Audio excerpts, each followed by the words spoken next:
Isang magandang bagong Pilipinas. Ngayon ay Martes, May 28, 2024. Diretsahang usapan sa mahalagang isyu sa bansa kasama ang mga kinatawan ng mga ahensya ng pamahalaan. Mula sa Presidential Communications Office, ako po si Assistant Secretary Dale De Vera. Mula sa Department of Justice, ako po si Yusek Margarita Gutierrez. Ihahatid namin ang mga programa at serbisyo para sa taong bayan.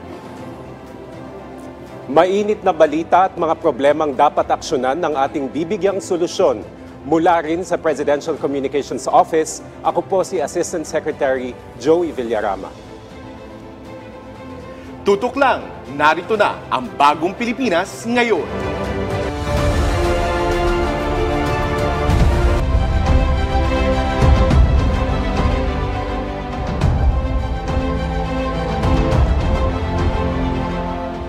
Sa ating mga balita, dumating na sa Brunei sina Pangulong Ferdinand R. Marcos Jr. at First Lady Liza Araneta Marcos para sa state visit doon. Bago umalis ng Pilipinas, iniulat ng Pangulo ang napaabot na tulong sa ng pamahalaan sa mga apektado ng bagyong Aghon, kasabay ng direktiba sa lahat ng kinaukulang ahensya na tiyakin ang iba pang kailangan na tulong ng mga nasalanta. Sa kanyang departure speech, sinabi ni Pangulong Marcos Jr. ang kahalagahan ng kanyang pagbisita sa Brunei at Singapore. Sa kanyang state visit sa Brunei, nakatakdang makipagpulong ang Pangulo kay Brunei Sultanate Haji Hassan Al-Bolkiah, kung saan kabilang sa pag-uusapan ang defense at seguridad sa rehiyon. Bibisitahin din ng Pangulo ang Filipino community sa Brunei, kung saan naninirahan ang 20,000 Pilipino. Mula sa Brunei ay didiretso si President Marcos sa Singapore para magbigay ng talumpati sa Shangri-La Dialogue. Ito ay ang taunang Intergovernmental Security Forum, kalahok ang mga defense and security official at mga eksperto para talakayin ang security challenges sa mundo. Si Pangulong Marcos Jr. ang kauna-unahang presidente ng Pilipinas na magsasalita sa dialogue. Nakatakda ring makipagpulong ang Pangulo sa bagong liderato ng Singapore. Good afternoon, Yusek March and Asik Zoe. Good afternoon. Good afternoon and happy Terno Tuesday. Yes, and welcome kay Asik Zoe. Pero bago tayo magtungo sa ating mga balita at talakayan, hingi muna kami ng update mula sa Department of Justice under Secretary Marge. Okay. So, good afternoon, Asik Dale and Asik Joey. Una sa aking mga update, ang hakbang ng DOJ sa online selling ng mga sanggol. Inatasan ni Justice Secretary Jesus Crispin Boying C. Remulla ang Department of Justice Panel of Prosecutors na bantayang maigi ang kaso laban sa sindikato ng bentahan ng sanggol sa bansa. Kasunod ito ng pagsampa ng kasong Qualified Trafficking at Child Exploitation laban kina RJ Escalona Malabanan at Maria Charissa Rivera Dizon sa Manila Regional Trial Court.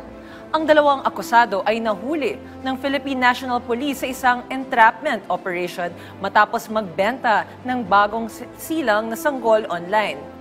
Ayon kay Secretary Remulla, hindi katanggap-tanggap at walang puwang sa lipunan ang ganitong klase na gawain at pang-aabuso.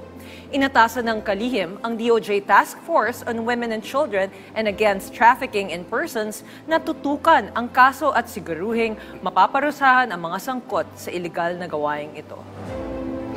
Pero Yusek Marge, suportado rin ng DOJ yung 123 agreement tungkol sa nuclear energy. Pwede ba nating ipaliwanag kung ano ito? Tama ka dyan, Asik Dale. So nagpahayag ng pagsuporta ang Department of Justice sa Agreement for Cooperation sa pagitan ng Pilipinas at United States ukol sa nuclear energy o ang 123 agreement.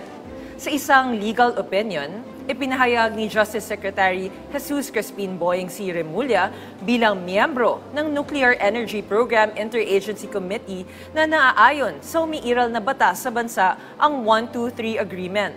Dagdag pa niya, ito rin ay sumusunod sa mga international na kasunduan at policies na pinasukan ng Pilipinas. Giit ng kalihim, malinaw na inihayag ng kasunduan na ang gagawing kooperasyon sa pagdevelop ng nuclear energy ay hindi gagamitin sa anumang military purposes. Napapanahon na rin aniya na mas palawakin pa ang Pilipinas ang kakayahan nito sa nuclear energy research upang makadevelop ng iba pang source of energy. Ang 123 agreement ay nilagdaan sa San Francisco, California, USA noong November 16, 2023. At saka, ASEC March, meron ding mga bagong prosecutors ang itinalaga. Ano bang update natin dito? So, meron din kami mga malugod namin na tinanggap ni Justice Secretary Jesus Crispin Boyeng C. Remulla ang 24 na bagong talagang prosecutor sa Department of Justice. Formal na nanumpa bilang miyembro ng National Prosecution Service ng DOJ ang mga piskal kahapon na pinangunahan ni Undersecretary Frederick Vida, USEC in charge for Financial, Administration and Personnel Cluster. Sa kanyang mensahe, umaasa si Secretary Remulla na mas marami pang makamit at maging tagumpay ang DOJ sa pagkakatalaga ng mga bagong prosecutors. Ang mga bagong prosecutors ay itatalaga sa iba't ibang prosecution office sa buong bansa. Maraming salamat, Yusek Marge. Siyempre, hingi rin naman tayo ng update mula sa PCO at Task Force El Nino kay ASEC Joey. ASEC Joey, ano bang bago sa PCO? Thank you, ASEC Dale, Yusek Marge. So kanina inilunsad yung kaunahang edisyon ng Kapihan sa Bagong Pilipinas. So ito ay inisyatibo ng Presidential Communications Office at ang line agency ng PCO na nangunguna dito ay ang Philippine Information Agency. So kapihan na naman. So sasabihin nyo, anong pinagkaiba nito sa ibang kapihan? Smorgasbord kasi usually ang kapihan, yung topics of the day or the week ang pinag-uusapan. Pero ito more focused kasi ang mga guests dito ay mga regional director ng mga ahensya. For example, today, DPWH. So, mamaya meron tayong makakausap para bigyan tayo ng detalye tungkol dito sa kapihan sa Bagong Pilipinas. At sa Task Force El Nino naman, kahapon po ay nagkaroon po ng briefing ang NDRRMC patungkol po sa typhoon na si Aghon. Pero nabanggit po ng climatology section ng Pag-asa na nasa panahon pa rin po tayo ng El Nino. So kahit humuhupa na po yung effect ng El Nino ay hindi pa po tine-terminate yung El Nino climate pattern. Siguro po by June, mag-shift na po to neutral conditions bago naman po tumuloy sa La Nina sa July, August, September. Hindi pa rin po opisyal na pumapasok ang ating rainy season pero nga si Bagyong Aghon, yung unang bagyo na pumasok sa bansa ngayong taon. So nandyan pa rin yung panawagan natin talaga. Kabilang na rin yung sinabi ng ating Pangulong Ferdinand R. Marcos Jr. na maghanda ang lahat ng local government unit para po sa paparating na La Nina at tag-ulan dahil nga in as much as we do not want Aghon to be our test case, meron pong damage to property, to infrastructure at meron ding casualties. Handa naman po sa speech po ng ating Pangulo bago siya tumulak papunta sa Brunei, sinabi niya na handa naman ang mga ahensya ng gobyerno pero kailangan po natin ng pagkakaisa para po talaga maalpasan natin kung anumang krisis ang papasok sa ating bansa ngayong taon. Maraming salamat, ASEC Joey, at aasahan namin ang mga update mo mula sa Task Force El Nino. Supply ng kuryente sa mga lugar na apektado ng Bagyong Aghon at update sa Luzon Grid ating alamin kasama si Department of Energy Assistant Secretary Mario Marasigan. ASEC Marasigan, magandang tanghali po. Magandang tanghali po sa ating lahat at lalong-lalo na po sa ating mga taga-subaybay. ASEC Mario, ilang power plants po ang naapektuhan ng Bagyong Aghon at kumusta po yung lagay ng mga power plants sa ngayon? Ang direkta or indirect na naapektuhan po ng Bagyong Aghon dito sa Luzon ay meron pong total capacity ng almost 2,500 megawatts. Ito po ay kasama ang ating 3 units ng Pagbilao. Kasama rin po dyan ang unit po ng ating Botocan na hydropower facilities. At meron pa pong mga ibang planta kung saan po medyo malaki po yung naapektuhan. Pero hindi po ibig sabihin nito yung planta po ang nagkaroon ng problema. Ang karamihan po rito sa atin na nagkaroon ng sira ay yung linya po na nagdudugtong buhat sa planta papunta naman po sa ating transmission facilities at substation. Kung kaya't inuuna po natin yung paggawa ng linya. Bukod po rito, alam po natin na ang Ilihan Power Plant, kung saan po ito ay sinusuplayan ngayon ng natural gas, gumagamit po sila ng tinatawag nating floating storage unit. Sa pagdaan po ng bagyo, kailangan po nating itago or ikubli muna yung floating storage unit para po maiwasan ang sakuna. kung saan po nakadagdag po ito sa pagkawala ng serbisyo. Pero sa ngayon po, nakabalik na po ang Ilihan Power Plant dahil yung po kanilang floating storage ay nakadaong na po doon sa dapat paglagyan at nag-umpisa na po mag-operate ang ating planta ng Ilihan. So 1,200 na po yung inaasahan natin na makabalik. Yun din pong San Buenaventura na isang coal facility sa Quezon, naayos na po yung linya nila kung kaya't nakabalik na rin po sa serbisyo. Datapwat kahit po nakabalik itong mga linya na to, ay meron pa rin po tayong deklarasyon ng red alert para po naman malaman natin kung hanggang saan tataas ang ating mga demand. Okay. Asek Mario, no, sa inyong assessment, ano po ba ang naging pinakadahilan ng kawalan ng supply ng kuryente sa mga affected areas ng bagyo?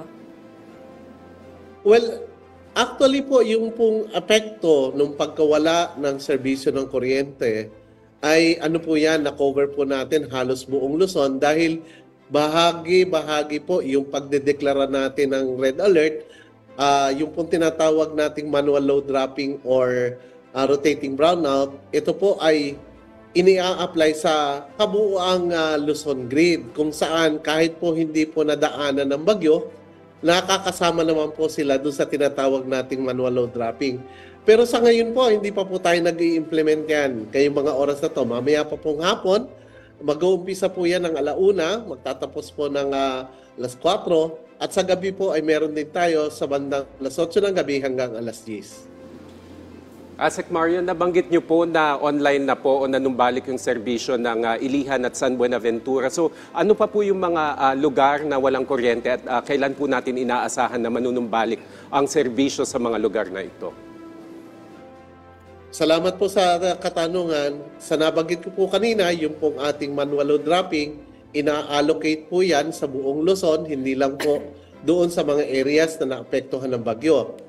Pero inaasahan naman po natin na in particular, yung pong pagbilaw na mayroon pong 3 units, mag-uumpisa po silang mag-online tomorrow. 7:00 po ng umaga, inaasahan po natin yung pagbilaw unit 3, mag-uumpisa po yun ng 7:00 ng umaga. At susunod na po naman dyan ang Pagbilaw Unit 1. Yun pong matatagalan ay yung ating Pagbilaw Unit 2 kung saan sa linggo pa po inaasahan nating makabalik sa serbisyo. Asek Mario, sunod-sunod din po yung paglalagay sa yellow or red alert ng mga power grid sa bansa na nakakaranas din po ng rotational brownout nitong mga nakaraang araw. May update po ba sa investigasyon ng DOE dito? Lahat po yan ay tinitingnan natin kung saan po pinag-aaralan natin ano yung mga naging sanhi ng kanilang mga outages. Ang mga planta po na yan na tinututukan ay yung po mga planta na naka-outage na bago pa po dumating ang bagyong Aghon. Kung saan po, kung sa pagtatanya natin, kung mayroong mga planta talaga na kailangan ng tulong ng ating kagawaran, para makabalik sa serbisyo, atin pong pupuntahan para alamin ang mga ito at mabigyan tulong po natin sila para makaahon kagad sa kanilang mga predicament at the moment. Asek Mario, no?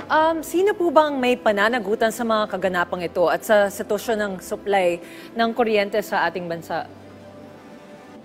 Sa ating pong unang pagtantiya po, ang hindi po nakakapag-comply dun sa tinatawag nating threshold pagdating po sa unplanned and planned outages ay ang mga generating facilities.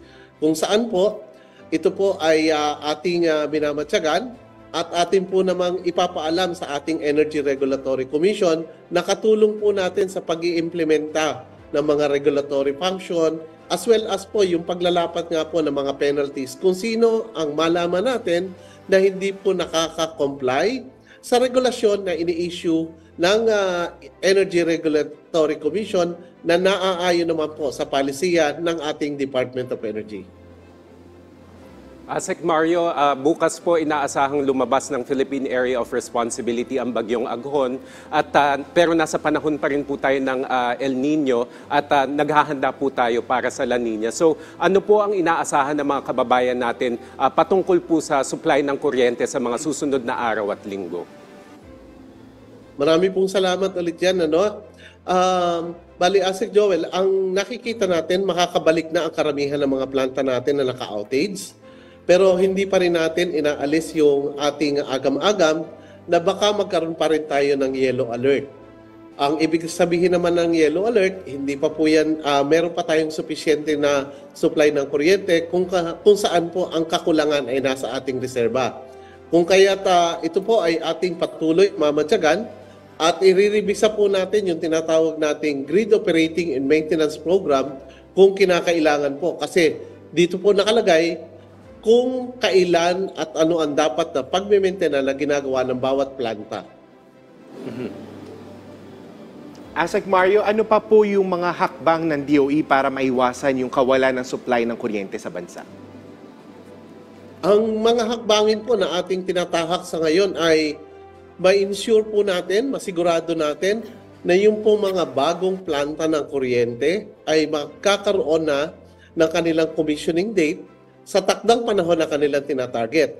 Magkasama po yon na kasama po noon ang pag-i-ensure na ang ating pong mga interconnection ay nandoon na rin sa pwesto at operational na rin po. Dahil ngayon pong taong ito, inaasahan po natin na may karagdagang 4,000 megawatts na madaragdag dito sa Luzon na grid, kung saan po 50% po niyan ay galing sa renewable at yung another 50% naman po ay manggagaling sa conventional power facilities. Somehow po, ito po ay magbibigay sa atin ng kasiguraduhan na sa darating pong mga buwan, hindi na po tayo magkakaroon ng yellow or red alert. Asek Mario, paalala na lang po sa ating mga kababayan, kaugnay pa rin sa pagtitipid ng kuryente. Ay maraming salamat, Yusek Marks. Patuloy po ang aming pananawagan sa ating mga konsumidor na sana po mag-observe tayo ng energy conservation or yung tinatawag nating wastong paggamit po ng enerhiya. Pagdating po sa paggamit ng kuryente, panatiliin po natin na malinis ang ating mga appliances at kung hindi po ginagamit, lalo na kung sa pangmatagalan, hugutin po natin to sa mga outlet. Kasi yung pong ating lahat ng appliances na gumagamit ng remote, meron pong tinatawag yan na phantom power, kung saan nagkukonsumo pa rin ng kuryente kahit hindi po siya natin ginagamit or naka-on. So panawagan po namin yan, energy conservation, gawin po nating way of life. Maraming salamat po. Alright, with that, maraming salamat po sa inyong oras, Department of Energy Assistant Secretary Mario Marasigan.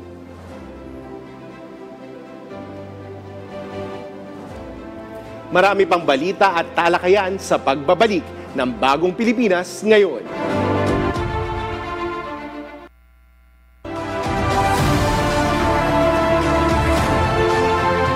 Saan mapapanood Ulok ng Pilipinas, reaching millions of Filipinos across the country through the power of terrestrial TV. Abot na abot namin ang mga Pilipino para sa tapat na balita at impormasyon. Dito'y Cordillera, kan entero ang Luzon.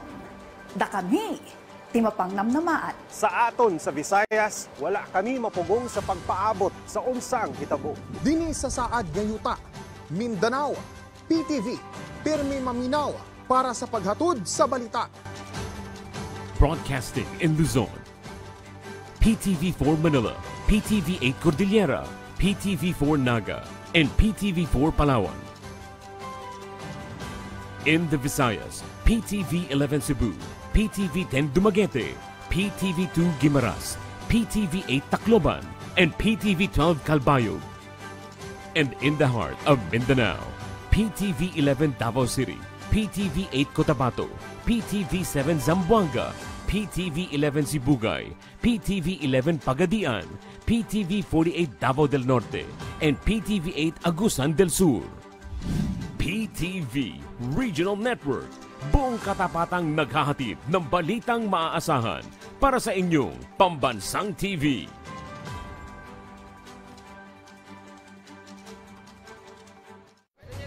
Time to take your mobile gaming to the next level. Join the Unity League Mobile Legends Bang Bang National Tournament. A total of 4.1 million pesos in cash and prizes await our new esports heroes. For the regional playoffs, the top 3 teams per tournament leg will win 20,000 pesos for third place, 40,000 pesos for the second place, and 60,000 pesos for the first place. And for the grand finals, the top 10 teams will face off, but only the best 3 teams will take home the biggest prizes of all. 500,000 pesos for the third place, 1 million pesos for the second place, and 2 million pesos for the grand champion, plus the chance to represent the country with the national team Sibol. So, do you have what it takes? For more details, visit the Unity League Facebook page.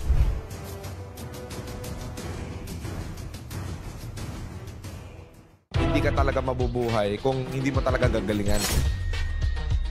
Napaka-importante na dapat mabantayan natin yung operation ng negosyo natin. Mga inspiring na kwentong buhay at negosyo kasama si Boss RDR, Raymond De Los Reyes. Tiyaga, diskarte, saka disiplina sa sarili. Ang success is nandun after ng experience natin sa faith. Ang nangungunang business podcast sa Pilipinas. Mapapanood na tuwing linggo, alas 5:15 ng hapon. Simula ngayong Hunyo. RDR Talks. Usapang kapupulutan ng mga ideyang kapaki-pakinabang. Dito lang sa inyong PTV.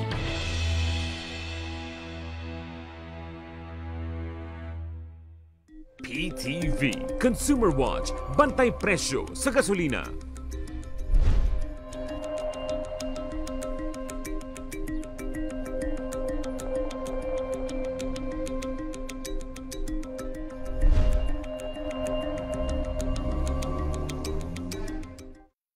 Karamihan sa amin.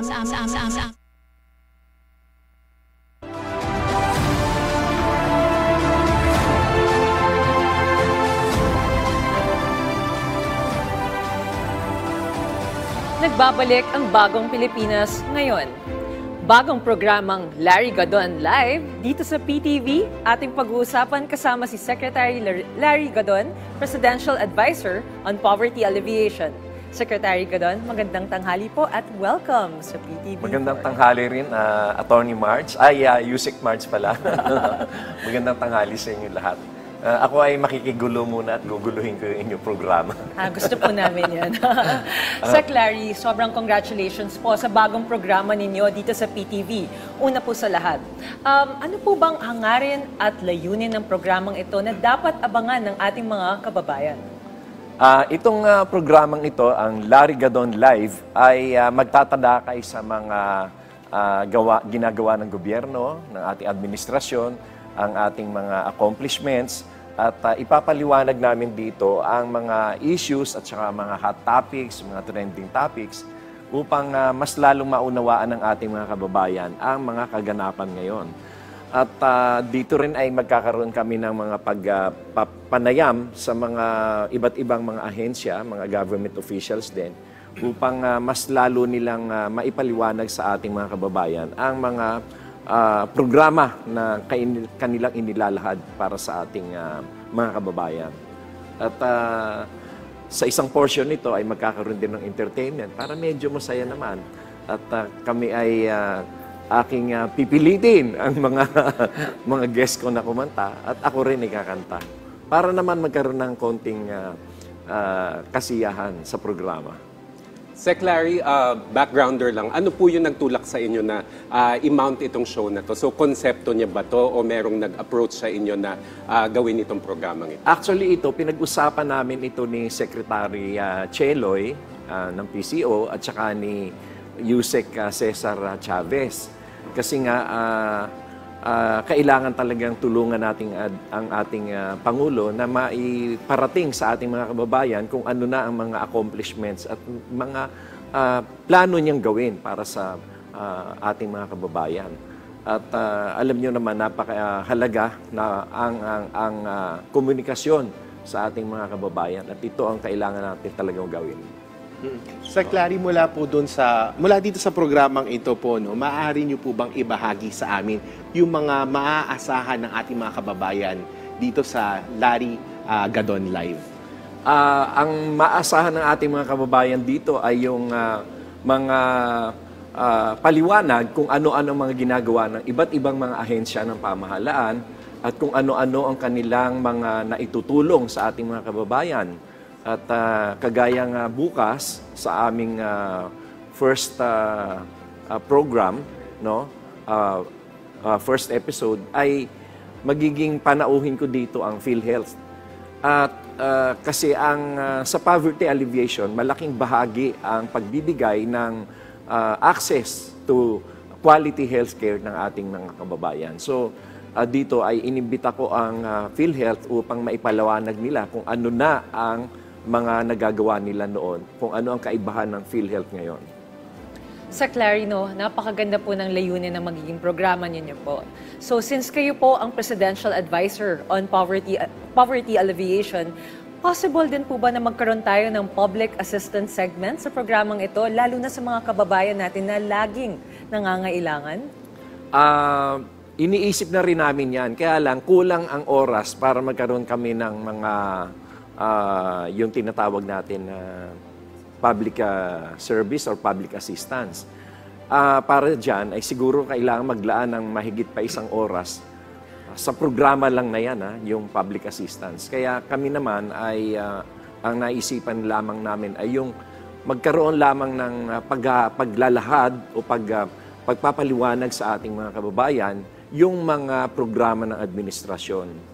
At upang maunawaan nila at alam din nila kung saan sila hihingi ng tulong at kung ano-ano mga ahensya yung mga tulong na pwede nilang matanggap. So more of information dissemination din po. Yes, more on information dissemination lang ito. Public information.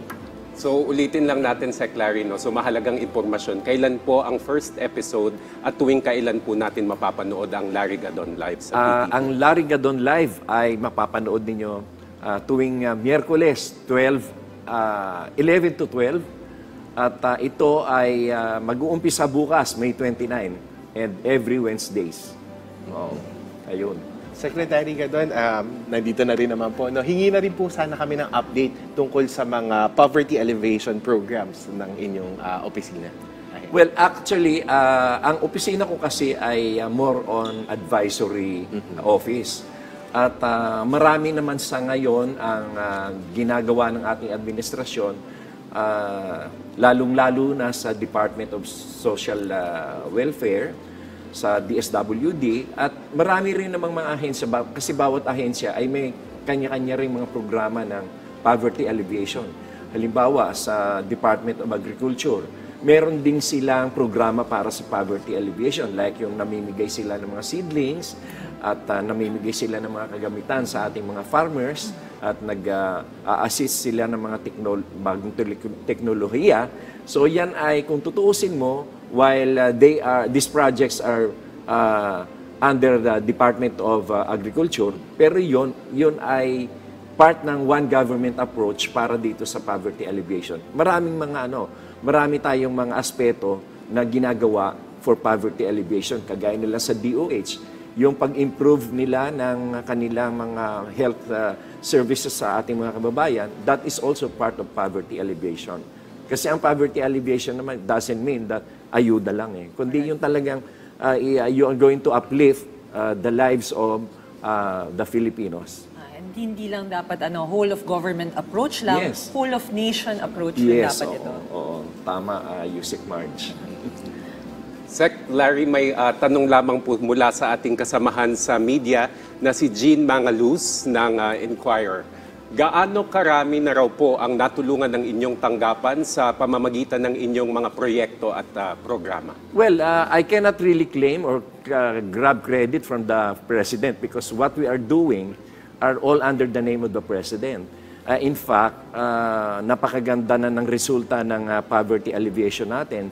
Kasi from 24.7 na rate ng ating poverty threshold ay nasa na tayo ngayon, 23.4. So at least 1.3% na ang naibawas natin doon sa poverty level. And that would mean 11 million Filipinos. Kasi marami namang nako-cover ng ng poverty alleviation. Dito lang sa DSWD di ba meron tayong yung 4-piece at dinagdagan pa natin yon dahil yung talagang food poor na talagang hindi makabili ng pagkain ay meron na tayong solusyon diyan, yung tinatawag natin na food stamps. At patuloy rin naman yung tupad at yung government yung government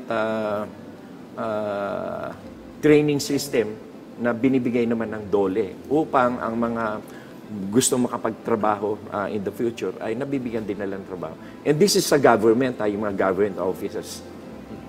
Sek, mensahe niyo na lang po at paanyaya sa ating mga kababayan. Mga kababayan, inanyayahan ko kayo na manood palagi ng programang Bagong Pilipinas at isama nyo na rin ang Larry Gadon Live.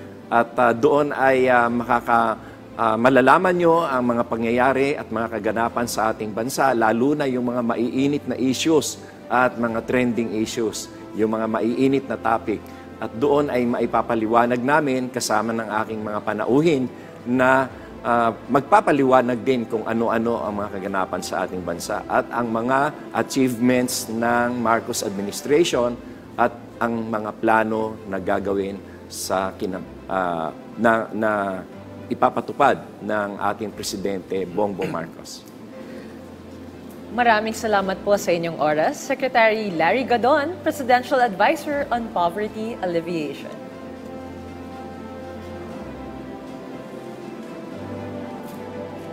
Update sa inventory at stock ng bigas. Ating pag-uusapan kasama si Director Larry Lacson, ang Officer in Charge ng National Food Authority. Director Larry, magandang tanghali po. Magandang tanghali din, no? Director, kahapon po ay inanunsyo ninyo na nagtriple ang inventaryo ng bigas ng NFA. Ano po ang dahilan kung bakit po trumiple ang inventaryo? Ano po yung mga detalye na pwede nyong ibigay? Okay, ganito, no? Simula nung nagpatupad tayo nung pricers o yung flexible pricing scheme, doon na nag-umpisa na madagdagan ang ating stocks, no? Dahil sa ganda ng presyo na pagbili ng palay ni NFA, medyo nakapamili tayo ng halos nasa 2.8 mahigit million na bags of palay ang ating nabili. So that at saka yung mga current stocks natin in total, so halos nag-triple or more than triple ang ating stocks.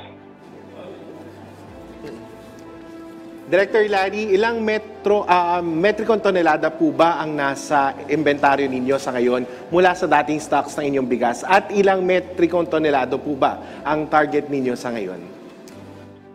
Sa ngayon, kung sa milled rice equivalent, nasa 126,000 metric tons na po tayo of milled rice equivalent, yung stocks natin sa buong Pilipinas. Ang target po natin dyan for the year is 300,000 metric tons. So, bago natin ipatupad yung bagong pricing scheme, nasa 45,000 metric tons lang tayo. So, talaga namang lumaki ang ating stocks natin sa ngayon. Okay. Director Larry, no? Ibig sabihin po ba ay sapat po ang magiging supply nitong sakaling kailanganin ito sa banta ng La Nina phenomenon sa bansa? At may nagamit po ba sa mga bigas na ito sa mga nasalanta ng bagyong Agon? Pagdating naman dito sa La Nina, no? Yung stocks natin ay enough, and at the same time, meron na rin po tayong mga naibigay sa DSWD na nag-prepositioning na po sila. So marami na po tayo naibigay doon. And at the same time, sa mga LGUs na nakahingi rin po due to El Nino, nabigyan na po natin sila dyan. Ang stocks naman po ng bigas o yung supply ng bigas sa Pilipinas, marami naman po talaga na nasa private sector, nasa household. So wala po tayong nakikitang hindi sasapat ang ating supply at ang ating buffer stock ay nasa tamang naman po siya, stock level.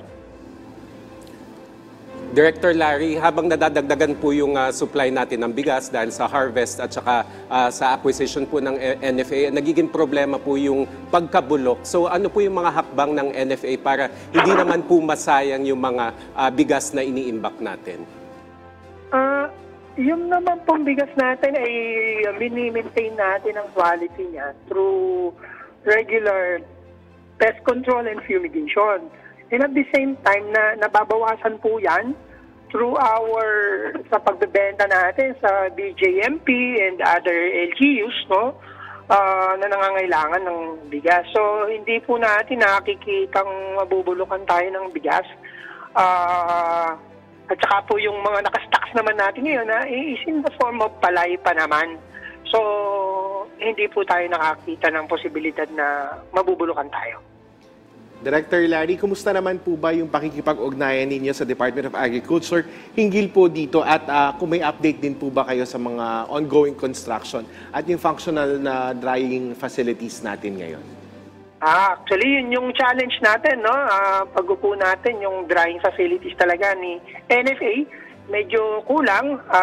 Sa ngayon, inaayos na po natin yan para maipa-bid out yung ibang mga facilities, no?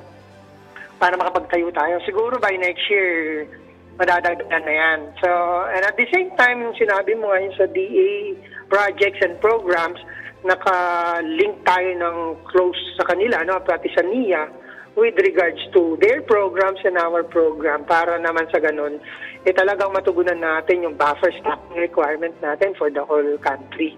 So, close collaboration ng DA, NFA, at kasama dyan yung NIA, no?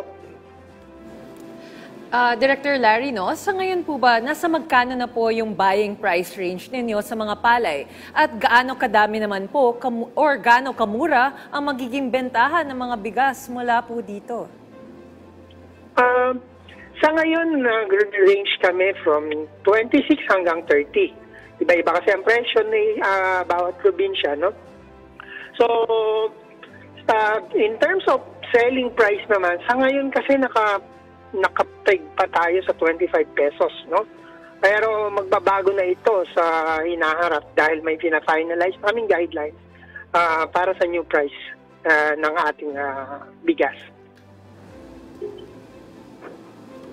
Mensahe nyo na lamang po, Direk Larry, sa ating mga kababayan na nakaantabay sa mura at mababang presyo ng bigas. Siguro pagdating sa amin, no, sa NFA, kami po ay nag-iimbak lamang ng bigas, no, para sa kalamidad, no, at mga emergencies. Pero kung sakali mang mabago ang RTL at magkaroon ulit tayo ng mandato or mataasan tayo ulit na magbigay ng murang bigas sa merkado, yun po ang pagigihan natin magampanan at nang sa gayon ay makinabang ang sambayang Pilipino na sa murang bigas. So yun po ang ating inaantabayanan na kung ano man po ang magiging kahinatnan nung ating pagre-review or pag-amend ng RTL law. Maraming salamat po sa inyong oras, Director Larry Lacson, ang OIC ng National Food Authority.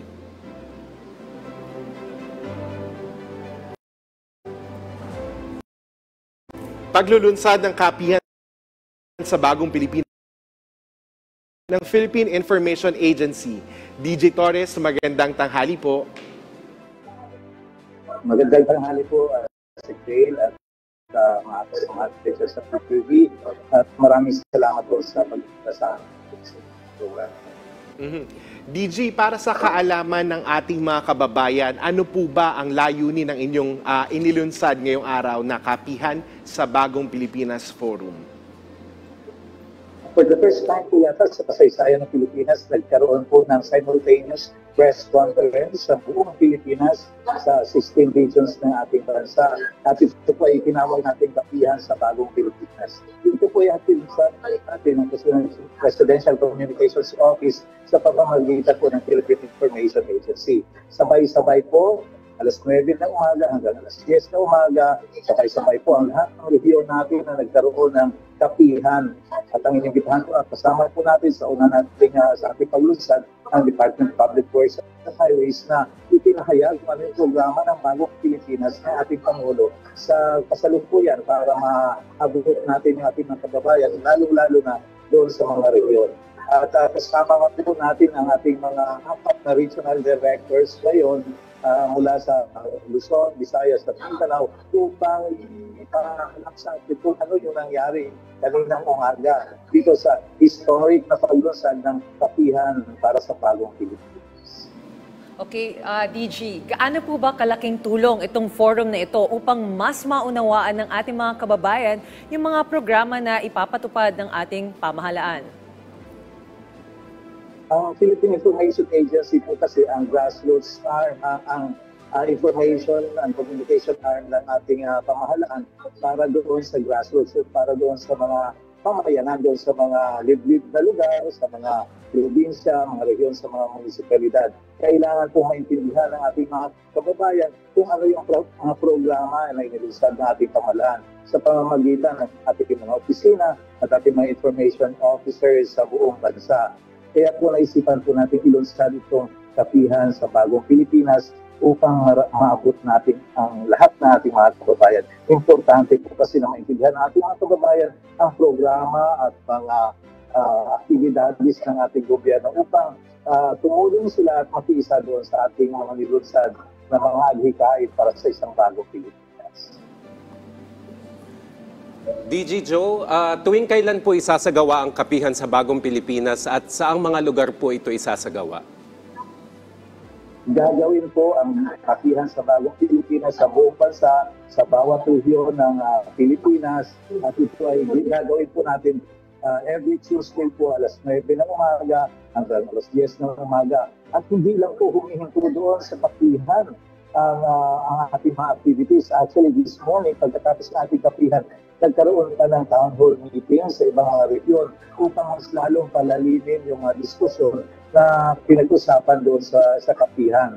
Nakasama natin at ibang media organizations from all over the country, including doon sa regions, mga local radio stations, local newspapers at iba pang mga platforms ng media upang mas malawak po maiparating, mas malawak po yung maabot ng ating programa.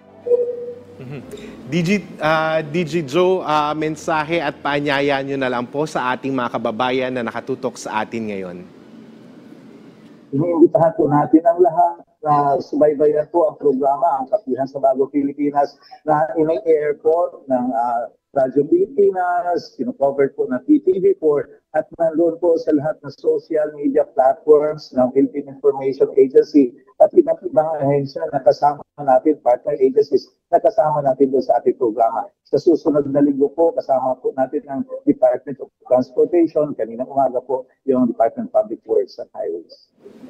Maraming salamat po sa inyong oras, Director General Jose Torres Jr. ng Philippine Information Agency. Maraming salamat. Samantala, alamin naman natin ang mga naging kaganapan sa paglulunsad ng kapihan sa Bagong Pilipinas sa iba't ibang rehiyon ng bansa. Mula sa PIA National Capital Region, makakasama natin si Emver Cortez. Magandang tanghali, Emver. Kumusta ang kapihan sa Bagong Pilipinas dito sa NCR? Magandang tanghali, Asik Dale, Yusek Marge, Asik Joey. Napaka-informative at napaka-engaging ng kapihan natin ngayon sa National Capital Region. Napakarami ng napag-usapan, napakarami ng mga naihayag natin na information, lalong-lalo na yung mga proyekto ng ating guest agency ngayon, ang Department of Public Works and Highways. Ngayon, pinag-usapan po natin kanina yung mga plano ng departamento sa paparating na La Nina, ang mga iba't ibang roadworks na ginagawa natin dito sa National Capital Region, and of course, yung iba't ibang infrastructures na ginagawa nila para mapalawig pa yung mga pagbibigay serbisyo ng iba't ibang ahensya sa ating buong bansa. Pero sa amin, National Capital Region ang highlight natin. So medyo focus tayo sa infrastructure talaga. Magandang updates yan, Sir Emver. At maraming salamat po. Emver Cortez ng PIA NCR. Mula naman sa Luzon, makasama natin si William Beltran ng PIA Region 3. Magandang tanghali, William. Magandang tanghali sa inyo, Asik Dale, Yusek Marge, and Asik Joey. At magandang tanghali din po sa lahat ng mga tagapanood natin ng ating programa. Sir William, pwede po ba namin makuha po ang inyong report po tungkol sa kapihan na naganap po sa inyong lugar? Well, Yusek Marge, basically, our kapihan for today, yung kapihan natin sa Bagong Pilipinas here in Central Luzon, was a report parang State of DPWH Projects report ng aming rehiyon. So ang daming high-impact projects presented earlier. And our audiences, no, particularly our media attending the press con earlier, we're very appreciative of the information they received. Yusek Marge, this is one platform that we are proud of because we use social media. No? Alam naman natin na 86% of our population are into social media when it comes to consumption of news. So this Kapihan sa Bagong Pilipinas, which we launched today, across all regions in our country, we're giving our people credible and reliable sources of news information about our government. And we were able to do that by featuring the DPWH earlier. Because alam natin, Yusek Marge, Asek Dale, Asek Joey, di ba? When we talk about DPWH, ang daming issues dyan na ibinabato. And during the kapihan kanina, at least naliwanagan natin yung mga maling opinion and maling pananaw tungkol sa mga project delays ng DPWH. And siguro ang masasabi ko lang din, parang ang ating mga manonood kanina and even ating mga media, they really look forward to completion of more high-impact projects in Central Luzon. Like for example, the Capas-Batolan Infrastructure Road or Connectivity Road. And at the same time, yung sa San Fernando, Pampanga, yung ating Dolores Lazatin flyover, which will be turned into a viaduct very soon. So this will be a game changer from the city of San Fernando and Pampanga province at the same time. Maraming salamat, William Beltran ng PIA Region 3. Samantala, dumako naman tayo sa Visayas. Update mula kay Cheryl Amor ng PIA Region 6. Magandang tanghali, Cheryl.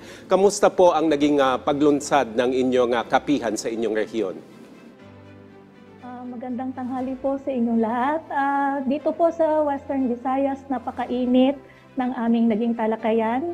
Alas 9 po kami nagsimula at natapos po kami ng more than 11 o'clock na. No? So ganun po kainit, from kapihan naging agahan. Tama ba? No? Agahan. So yun, marami pong na-clarify ang DPWH. Ang daming tanong, kaya po lumagpas sa takdang oras. Pero yun po ay wina-welcome natin dahil yung mga tanong na hindi matanong-tanong, ngayon ay natanong. Yung mga sagot na hindi masagot-sagot, ngayon po ay nasagot. Madami pong clarification. Ang emphasis po ni RD Sani Oropel, no, na na-emphasize niya na ang napaka-importante ng partnership ng LGU at saka ng National Government Agency sa pag-complete ng mga project. At in-emphasize na din ang NGA to NGA partnership. Marami man silang mga hadlang, no? Pero dahil sa mga partnership na ito, slowly but surely po nakukompleto ang kanilang mga projects. Naging happy din naman si RD ng DPWH kasi talagang tinuring niya ang media kasi ito yung pinakaunang chance kasi na talagang nagkaharap-harap ang media at binigyan ng chance talaga na magtanong. Dahil talagang tinuring niya ang media as a partner sa kanilang advocacy, partner sa kanilang progress, at partner sa kanilang accomplishments. So gayon din si PIA ay partner din naman ni DPWH at ng lahat ng ating NGAs. So welcome na welcome po ng ating mga media ang ating unang kapihan sa Bagong Pilipinas. Actually, mga suki na natin itong mga media, suki na rin natin mga NGA. Kaya lang ito po ay pinalawig natin. Kung tayo po ay meron reporting into dissemination every day, ngayon ginagawa natin twice a day, thrice a day, every day for the 24/7 meron tayong updating tungkol sa mga programa ng ating mga ahensya. And ready na po ang susunod na guest natin, ang ating LTFRB next week, no? So, para po sa mga mas maintindihan, kasi sabi nga ni DJ Torres kanina, para sa grassroots level, minabuti po namin na instead na English lang ang reporting, English na po, pero kailangan in our own dialect. So dito po sa amin, sa Western Visayas, it's Hiligaynon po kasi ang prominent or dialect na ginagamit, kaya ang ating host po, hindi po ako nag-host kanina, Pero yung ating very able at proficient Hailey Raynon ang naging ang host po natin. Kasi din po ang request ng ating RD. Kasi gusto niya mas maintindihan ng grassroots level ng mga nasa barangay kung ano man ang ginagawa nila. Kung bakit po may mga ganitong problema, bakit po slow ang implementation ng project at bakit po minsan ay natatagalan ang completion. So ganun po. So looking forward po kami ang ating media, tawag natin mga suki, sa next week po na Kapihan sa Bagong Pilipinas dito sa Western Visayas. Maraming salamat, Cheryl Amor ng PIA Region 6. At mula naman sa Mindanao, makakausap natin si Venus Garcia ng PIA Caraga. Magandang tanghali, Venus. Kamusta po ang Kapihan sa Bagong Pilipinas dyan sa Mindanao? Magandang araw po sa ating lahat at sa ating mga tagapanood. Dito po sa Caraga Region ay naging maganda ang kinalabasan ng ating kauna-unahang kapihan sa Bagong Pilipinas. Our featured agency, which is the DPWH, was very appreciative for the successful and smooth conduct ng ating maiden episode ng kapihan sa Bagong Pilipinas. Of course, in partnership with the PCO through the PIA. Kasi through this kapihan ay nakakapagbigay po tayo, especially ang DPWH, ng updates o status ng big ticket infra projects implemented in the region. So itong communication initiative po na ito ay nakakatulong na mas lalo pang maintindihan ng mamamayan at the grassroots level mga ginagawa ng ating gobyerno at para maipromote rin ang impactful citizen engagement. Gayunpaman, ikinatuwa rin po ng ating media partners dito sa region ang ating Kapihan sa Bagong Pilipinas platform dahil nagkakaroon po sila ng pagkakataon na makausap mismo ang ating mga regional director ng government agencies at directly po na ma-address yung mga katanungan nila. Overall, the first Kapihan sa Bagong Pilipinas was a success at asahan niyo po ang ating asahan niyo po na regular po namin itong gagawin para po maintindihan ng ating mga kababayan ng mamamayan ang mga ginagawa po ng ating pamahalaan. Maraming salamat, Venus Garcia ng PIA Caraga at sa lahat ng ating mga kasamahan mula sa Philippine Information Agency. Nilagdaan na ni Pangulong Ferdinand R. Marcos Jr. ang Republic Act 11996 o ang Eddie Garcia Law na layong protektahan at tiyakin ang kapakanan ng mga manggagawa sa movie at television industry. Sa ilalim ng bagong batas, ang mga manggagawa ay dapat protektado ng kanilang mga employer o kanilang mga principal sa kanilang mga lugar ng paggawa. Nakapaloob sa batas ang pagpapatupad ng oras ng trabaho, sahod at iba pang wage-related benefits, pati rin ang Social Security and Welfare benefits, basic necessity, health and safety, working conditions and standards, at insurance. Dapat ding sumunod ang mga employer o principal sa mga probisyon ng Republic Act 7610 pagdating naman sa pag-hire ng mga menor de edad. Ang mga lalabag sa anumang probisyon ng batas ay magmumulta ng hanggang 100,000 piso para sa unang paglabag, 200,000 piso sa ikalawang paglabag at kalahating milyong piso naman sa ikatlo at susunod pang paglabag. Nilikha ang panukalang batas matapos ang pagkamatay ng veteranong aktor na si Eddie Garcia na naaksidente habang nasa set ng teleserye. Hindi naman nagpahuli ang ating mga kababayang magsasaka sa Piliin Mo ang Pilipinas trend. Tampok ang iba't ibang uri ng palay at bigas at kinilala rin ang malaking ambag ng mga magsasaka sa sektor ng agrikultura at ekonomiya ng ating bansa. May report si Clazel Perdilla.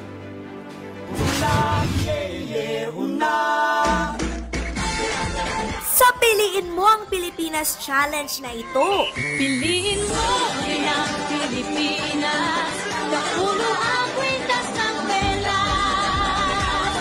Binigyang pugay ang mga magsasaka bilang bahagi ng selebrasyon ng National Farmers and Fisher Folk Month.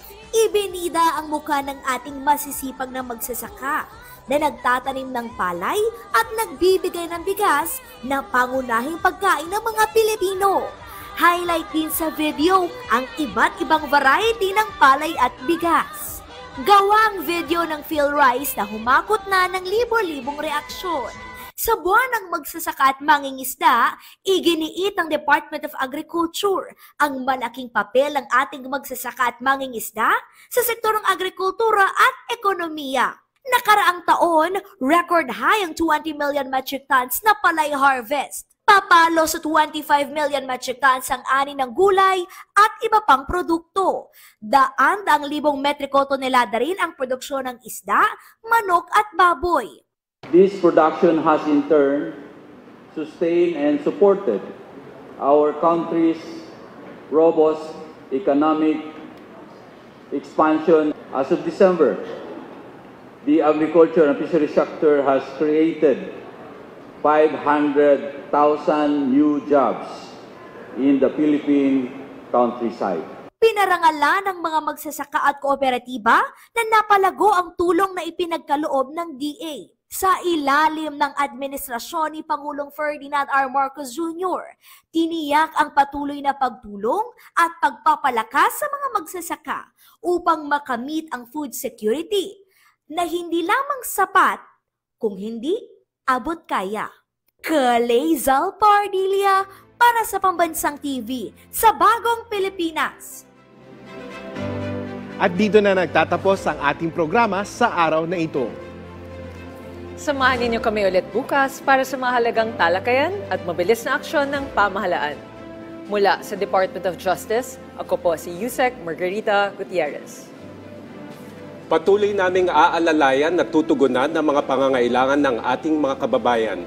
Mula naman sa Presidential Communications Office, ako naman po si Assistant Secretary Joey Villarama. Mula rin sa Presidential Communications Office, ako po si Assistant Secretary Dale De Vera. Sama-sama tayo para sa isang bagong Pilipinas ngayon.